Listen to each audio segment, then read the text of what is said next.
Seorang anggota polisi yang diduga membeli sebuah helm dan membayarnya dengan kris palsu viral di media sosial.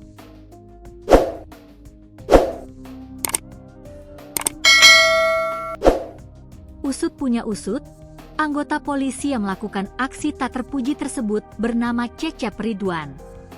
Cecep Ridwan yang memiliki pangkat Bayangkara 1 atau Baratu tersebut kini telah dipecat tidak dengan hormat, PTDH.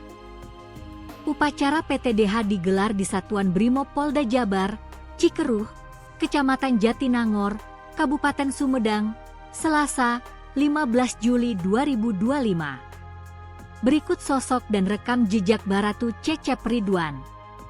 Baratu Cecep Ridwan merupakan anggota polisi yang bertugas di Satuan Brigade Mobil, Satbrimob, Polda Jawa Barat. Saat ini, ia telah resmi dipecat dengan tidak hormat, PTDH, dari Korps Brimob usai melakukan tindak kriminalitas.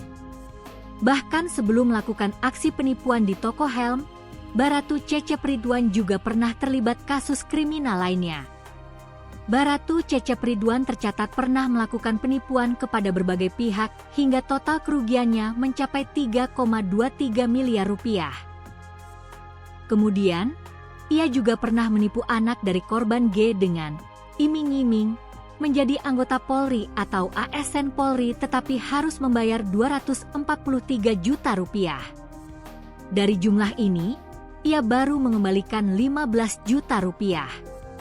Baru-baru ini, Baratu Cecep Ridwan kembali melakukan aksi penipuan dengan modus membayar menggunakan kris palsu. Korban penipuan Baratu Sier yang berinisial RAF, 30, menjelaskan insiden itu bermula ketika pelaku berpura-pura melakukan pembayaran non-tunai. Saat kejadian pelaku mengaku akan membayar melalui metode kris karena tidak membawa uang tunai. Namun setelah sekian lama, korban mulai curiga.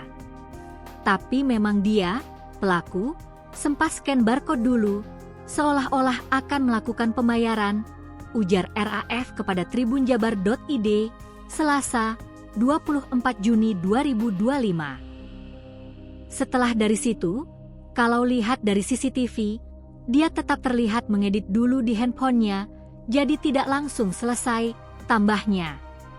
RAF menjelaskan, usai jeda transaksi tersebut, karyawannya langsung mendokumentasikan bukti pembayaran.